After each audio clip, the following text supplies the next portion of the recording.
Salut, bienvenue sur ce petit tutoriel dans lequel nous allons vous apprendre comment acquérir des MD1 depuis votre back-office d'abonnement mondial 1. Alors, pour pouvoir avoir accès à l'option de retrait, bon, d'acquisition, il faut passer par le bouton retrait, Withdraw, là, Withdraw. Je clique sur Withdraw et je descends, je descends, je descends, je descends, je descends ici. Et je vais cliquer sur retrait Withdraw MD1. En fait, on utilise l'option de retrait pour que si ce n'est pas, pour que si vous faites une erreur en refusant votre demande d'acquisition, que les fonds retournent dans votre back-office. C'est pour ça qu'on utilise l'option retrait. OK? Donc, c'est très simple. On utilise l'option de retrait pour qu'en cas de refus, l'argent retourne automatiquement dans votre back-office. Bien. Donc, comme on sait que d'autres ne maîtrisent pas, ou bien parce qu'il y a eu un petit changement, on vous montre un peu comment il faut procéder. Désormais, on vous permet d'acquérir des MD1 avec des intervalles, c'est-à-dire il y a un minimum que vous pouvez prendre pour avoir jusqu'à un maximum.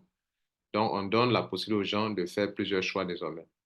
Or, auparavant, pour chaque ID activé, vous ne pouvez prendre que 10. Or, maintenant, vous pouvez activer, si vous êtes à votre deuxième ID, vous pouvez aller jusqu'à prendre 20.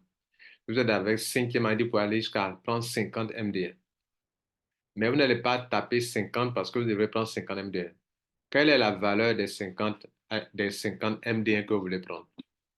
Ici, pour un MD1, vous notez que c'est 5 dollars. OK?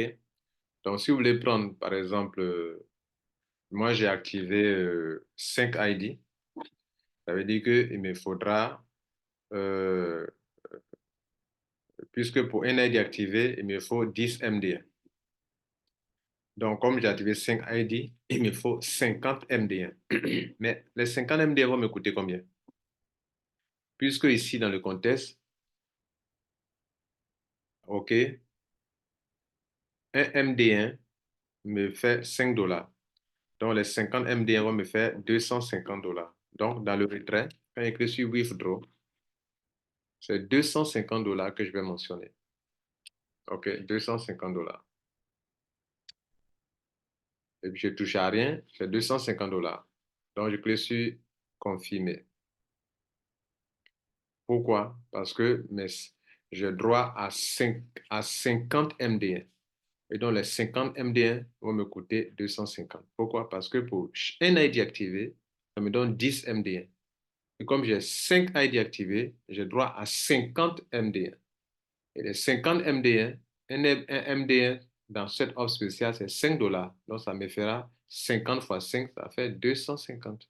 Alors, comment il faut voir les calculs? OK? Bien. Donc, je vais prendre le code OTP qui a été envoyé dans mon email. Je prends le code OTP, je le copie et je retourne dans mon email et je colle ça ici et je clique sur Submit. Je me dit valider. On me dit donc que je suis sur le point de dépenser 250 dollars pour mes MD1. Voilà. Donc, ils ont mis là USDT, mais 250 à dépenser dans mon M1 wallet pour pouvoir payer ce que je veux. Donc, notez cela, je retire ça pour faire cette opération.